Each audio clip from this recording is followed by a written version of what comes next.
Hello' everyone, তোমালোক কেনে আছা? আশা কৰোঁ সকলোৱে ভালে আছা। আজি তোমালোকৰ মাজত লৈ আহিছোঁ ক্লাছ 10ৰ ছায়েন্সৰ অৰ্থাৎ বিজ্ঞানৰ চেপ্টাৰ নম্বৰ 7 যিটো আছে নিয়ন্ত্ৰণ আৰু সমন্বয়, তাৰ পৰা কেইটামান তোমালোকৰ কাৰণে ইম্পৰ্টেণ্ট কুৱেশ্যন এনচাৰ আজি এইটো ভিডিঅ'ত আলোচনা কৰিম। মেট্ৰিকত অৰ্থাৎ SSLC এক্সামিনেশ্যনত কমন অহা কুৱেশ্যন এনচাৰ আজি এইটো ভিডিঅ'ত আলোচনা কৰিম। সো বন্ধু বান্ধৱীসকল, বলা ভিডিঅ'টো আৰম্ভ কৰোঁ। প্ৰথমতে চোৱা 1 নম্বৰ কুৱেশ্যনটো, প্ৰতিক্ৰিয়া আৰু খোজ কঢ়াৰ মাজত পাৰ্থক্য কি? ইয়াৰ উত্তৰটো চোৱা,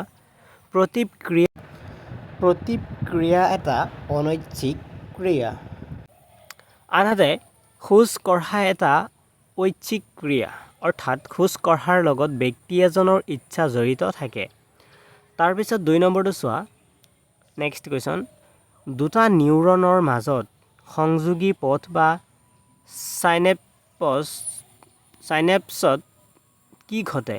উত্তৰটো চোৱা, দুটা নিউৰনৰ মাজত সংযোগী পথ বা চাইনেপছৰ মাজেদি স্নায়ু সংবেদন আমাৰ দেহত প্ৰেৰণ হয়। তাৰপিছত 3 নম্বৰটো চোৱা, মগজুৰ কোন অংশই দেহ লৰচৰ আৰু ক্ষমতা ৰক্ষা কৰাত অংশ লয়? উত্তৰটো চোৱা, চেৰিবেলামে দেহৰ লৰচৰ আৰু ক্ষমতা ৰক্ষা কৰাত অংশ লয়। তাৰপিছত 4 নম্বৰটো চোৱা, আমি ধূপকাঠিৰ গোন্ধ কেনেকৈ লওঁ? ইয়াৰ উত্তৰটো চোৱা, প্ৰমস্তিষ্ক হ'ল মস্তিষ্কৰ মুখ্য চিন্তা ভাৱনাৰ অংশ।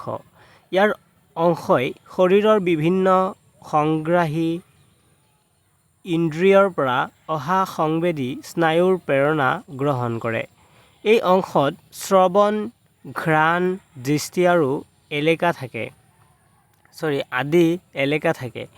এই অংশৰ দ্বাৰাই আমি ধূপকাঠিৰ গোন্ধ চিনাক্ত কৰিব পাৰোঁ। তাৰপিছত 5 নম্বৰটো চোৱা, প্ৰতিক্ৰিয়াত মগজুৰ ভূমিকা কি? ইয়াৰ উত্তৰটো চোৱা, প্ৰতিক্ৰিয়া হ'ল উদ্দীপনাৰ প্ৰতি কাৰ্যকৰী অংগসমূহৰ অনৈচ্ছিক প্ৰতিক্ৰিয়া। সাধাৰণ প্ৰতিক্ৰিয়া যেনে চকুৰ মণিৰ আকাৰ সলনি কৰা, চকীখন ঘূৰাই দিওঁতে চিন্তাৰ অনুভূতি আদি কাৰ্যত আন এবিধ পেশীয়ে চিন্তা নকৰাকৈ চালিত হৈ থাকে। এনেধৰণৰ কাৰ্যবোৰ মধ্য মস্তিষ্ক আৰু পশ্চাৎ মস্তিষ্কই নিয়ন্ত্ৰণ কৰি থাকে।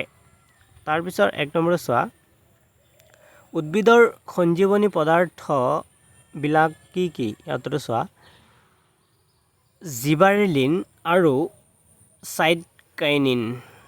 2 নম্বৰটো চোৱা পিছত, নীলাজী বনৰ পাতৰ চলন পৰিঘটনাটো কাণ্ডৰ কুমলীয়া আগাৰ পোহৰৰ দিশত গতি কৰা পৰিঘটনাটোৰ মাজত কি পাৰ্থক্য আছে? উত্তৰটো চোৱা, নীলাজী বহন বিকাশ বা বৃদ্ধিৰ কোনো সম্পৰ্ক নাই, আনহাতে বীজৰ অংকুৰণৰ গতি বা চলনৰ দিশটো বিকাশ বা বৃদ্ধিৰ লগত জড়িত।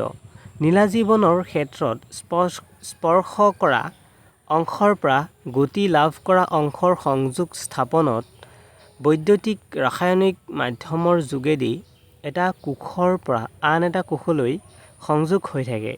এই চলাচল দ্ৰুত গতিত সংঘটিত হয়, আনহাতে কাণ্ডৰ কুমলীয়া আগ পোহৰৰ দিশত মন্থৰ গতিত সংঘটিত হয়।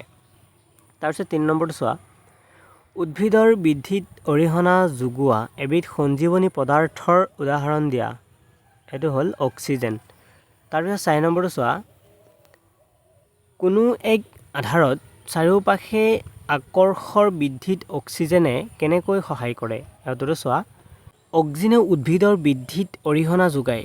উদ্ভিদৰ আকৰ্ষত অক্সিজেনৰ গাঢ়তা বৃদ্ধিৰে ইয়াৰ কোষবোৰৰ দৈৰ্ঘ্য বৃদ্ধি কৰে। ইয়াৰ বাবে আকৰ্ষডাল বেঁকা হয় আৰু বস্তু এটা চাৰিওফালে মেৰাই ধৰি তাত লাগি ধৰে। তাৰপিছত 5 নম্বৰটো চোৱা, জলানুবেদীৰ পৰীক্ষামূলক আৰ্হি এটা প্ৰস্তুত কৰা। উত্তৰটো চোৱা, উদ্ভিদৰ শিপাই সদায় আৰ্দ্ৰতা বা পানীৰ দিশত গতি কৰে। আৰ্দ্ৰতা বা পানীৰ দিশত উদ্ভিদৰ শিপাৰ এই চলাচলক জলানুবেগী বা হাইড্ৰ'ট্ৰপিজম বোলা হয়। তাৰপিছত যোৱা পৰীক্ষা, বালিৰে পূৰ্ণ এটা ডাঙৰ পাত্ৰ এটা মটৰ মাহৰ পুলি ৰোপণ কৰা হয়। বালিত পুলিটোৰ পৰা কিছু দূৰত পানীৰে পূৰ্ণ এটা ৰন্ধ্ৰযুক্ত পাত্ৰ ৰখা হ'ল। কিছুদিনৰ পাছত দেখা যায় যে পুলিটোৰ শিপাডাল পানীৰ উৎসৰ ফালে বেঁকা হৈছে। এই পৰীক্ষাটোৱে দেখুওৱা যে উদ্ভিদৰ শিপাই সদায় পানীৰ দিশত গতি কৰে।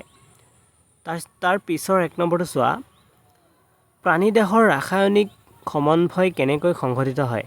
উত্তৰটো চোৱা, প্ৰাণীদেহত হৰম'নৰ দ্বাৰা ৰাসায়নিক সমন্বয় সংঘটিত হয়। প্ৰাণীৰ শৰীৰত থকা অন্তঃস্ৰাৱী গ্ৰন্থিয়ে হৰম'ন নিঃসৰণ কৰে। এই গ্ৰন্থিবোৰে নিঃসৰণ কৰা হৰম'নসমূহ প্ৰত্যক্ষভাৱে তেজৰ মিহলি হৈ যায় আৰু এই হৰম'ন ক্ৰিয়া কৰা স্থানসমূহলৈ পৰিবাহিত হয়। তাৰপিছত 2 নম্বৰটো চোৱা, আয়ডিনপুষ্ট লৱণ খোৱাটো কিয় আৱশ্যক? উত্তৰটো চোৱা, আয়ডিনৰ সহায়ত আমাৰ শৰীৰত থকা থাইৰয়ড গ্ৰন্থিয়ে থাইৰক্সিন নামৰ হৰম'নবিধ তৈয়াৰ কৰে। থাইৰক্সিনে আমাৰ শৰীৰত কাৰ্বহাইড্ৰেট, প্ৰ'টিন আৰু চৰ্বিৰ বিপাক নিয়ন্ত্ৰণ কৰি বৃদ্ধিৰ বাবে এক উপযুক্ত সমতাৰ যোগান ধৰে। গতিকে আয়ডিনপুষ্ট লৱণ খোৱাটো আৱশ্যক।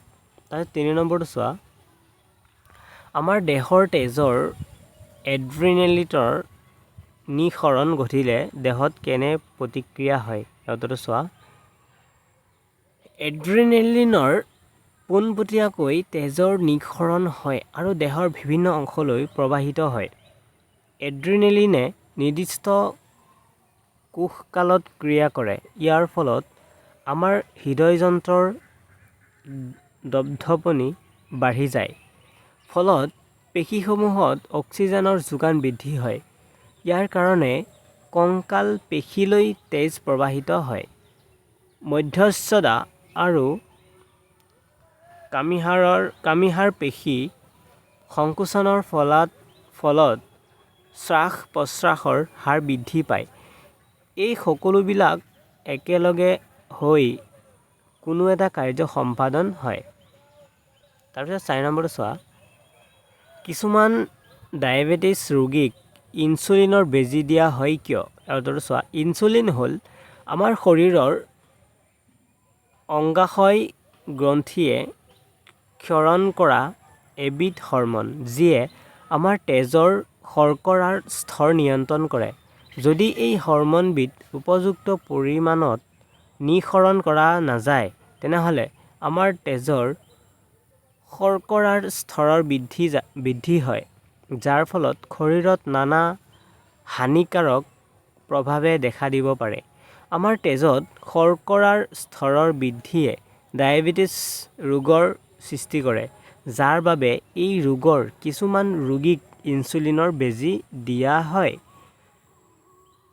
তাৰপিছত তোমালোকৰ কাৰণে 2-3টা MCQ তোমালোকক দি আছোঁ, তোমালোকে চাই লিখিবা। এইটো চোৱা 1 নম্বৰটো, তলত উল্লেখ কৰা কোনবিধ উদ্ভিদৰ সঞ্জীৱনী পদাৰ্থ? উত্তৰটো চোৱা, এই উত্তৰটো হ'ব D2 চাইট'কাইনিন। তাৰপিছত 2 নম্বৰটো চোৱা, 2টা নিউটনৰ খালী ঠাইক বুলি কি কয়? উত্তৰটো চোৱা, এইটো B2 হ'ব চাইনাপছ। তাৰপিছত 3 নম্বৰটো চোৱা, মগজুৱে কি কাম কৰে ইয়াৰ উত্তৰটো চোৱা ডিটো হ'ব সৰি এইটো গোটেইকেইটা হ'ব পাৰে যিহেতু ভাব আৰু চিন্তা কৰা 2 নম্বৰ বিটো হ'ল হৃদপিণ্ড স্পন্দৰ নিয়ন্ত্ৰণ আৰু দেহৰ সমতা ৰক্ষা গতিকে এইটো ওপৰৰ আটাইকেইটাই হ'ব সো বন্ধু বান্ধৱীসকল আজি ইমানতে সামৰণি মাৰিলোঁ নেক্সট ভিডিঅ'ৰ কাৰণে মোৰ চেনেলটো ছাবস্ক্ৰাইব কৰি মোক উৎসাহিত কৰিবলৈ নাপাহৰিবা থেংকছ ফৰ কিপ ৱাচিং মাই চেনেল